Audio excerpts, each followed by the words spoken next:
মিরপুরের ৩ ম্যাচের টি-২০ সিরিজের প্রথম ম্যাচে ব্যাটে বলে নৈপুণ্য দেখিয়ে পাকিস্তানের বিপক্ষে ৭ উইকেটের জয় তুলে নিয়েছে বাংলাদেশ।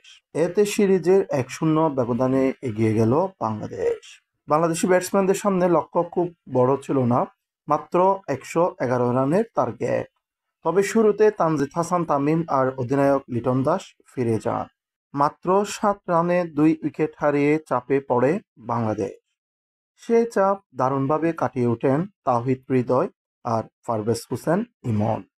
তৃতীয় উইকেটে ৬২ বলে ৭৩ রান যোগ করেন তারা। তাতে বাংলাদেশের জয় অনেকটা নিশ্চিত হয়ে যায়।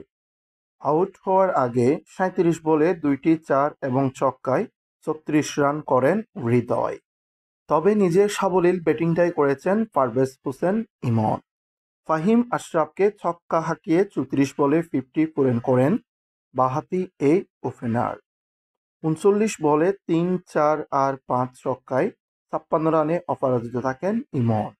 বাউন্ডারি হাঁকিয়ে জয় নিশ্চিত করা জাকের আলী ৯ বলে ১১ করে তার সঙ্গে বিজয়ীর বেশে মাঠ ছাড়েন। শুরুতে টস জিতে পাকিস্তানকে ব্যাটিংয়ে পাঠায় বাংলাদেশ। দুর্বোধ্য পিচের সুবিধা দারুণ কাজে লাগালেন তাসকিন মুস্তাফিজরা।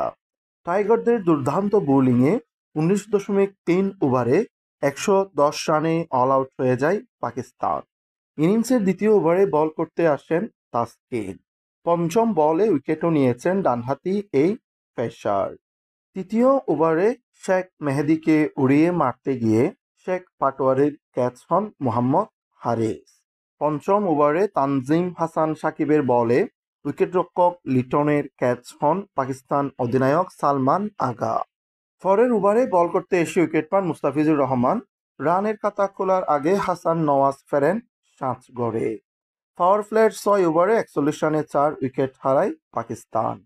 এরপরে ফখর জামানের সঙ্গে ভুল বোঝাবুঝিতে রান আউট হন মোহাম্মদ নওয়াজ। ফলে ৪৬ রানে ৫ উইকেট হারায় পাকিস্তান।